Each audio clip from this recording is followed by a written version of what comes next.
Bunch of real dinguses running this place, I tell you. It was a warm and breezy summer night, and naturally I was on the lookout for a nice bar in the Portsmouth area to get a little tipsy at, and then of course take a little nap in. I came prepared, brought a new feather pillow from home, firm but forgiving.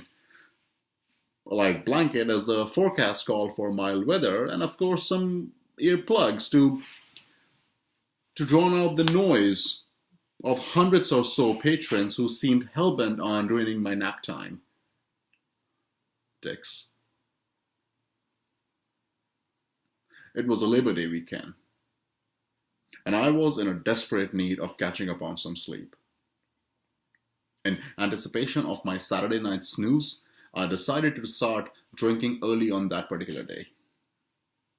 Heavily, I may add. Well, I will refrain from going into the details about the quantity or the manner in which the alcohol was consumed on that morning/afternoon, but let's just say it was a bad day to be a beer in the Portsmouth area on that particular Saturday. I left for the Gaslight around 11 p.m. or so, extremely inebriated and extremely tired.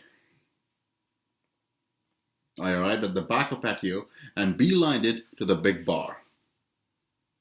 A bar stool was open, and it looked like the perfect spot to rest my weary head. First thing first, I ordered myself a beer and a glass of warm milk to aid my impending slumber. The ambience was ideal for sleeping. Lights dimmed low, music soothing, yet not too loud. For the sake of time, I mixed my glass of milk with my tall boy Natty Light and chugged it down in revel. Nap time. Now comes the instance that forced my hand in writing this review.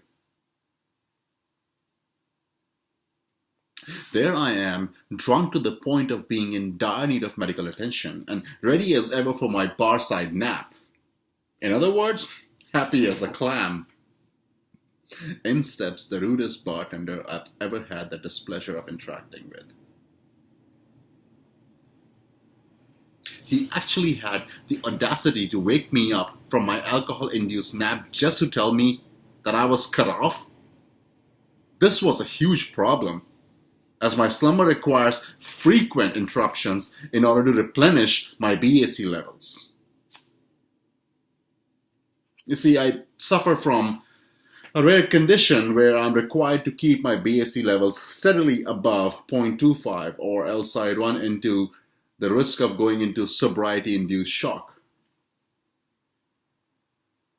I attempted to explain my condition to the bartender, albeit in a completely belligerent and aggressive manner, but my accommodations were disregarded.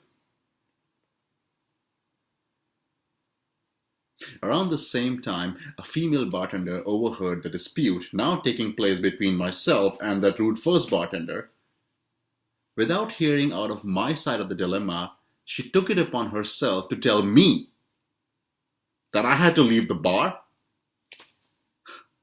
A real see you next Tuesday, if you know what I mean. Well, anyways, realizing that the battle was lost and noticing that my drunkenness was fading from a crippling blackout to a mere level of slight alcohol poisoning, I decided to do the most reasonable and responsible thing and leave for a new bar that would accommodate my modest needs. I mean, all I wanted to do was sleep. All humor aside, they kicked me out after I put my head down to write out a text stating that I was sleeping in a bar. Once one of the bartenders labels you as too drunk, it wouldn't matter if you recited an entire book from Homer's Iliad by memory while stab dancing with the grace of an Asian open-billed stork on the bar to plead your case otherwise. You're gone.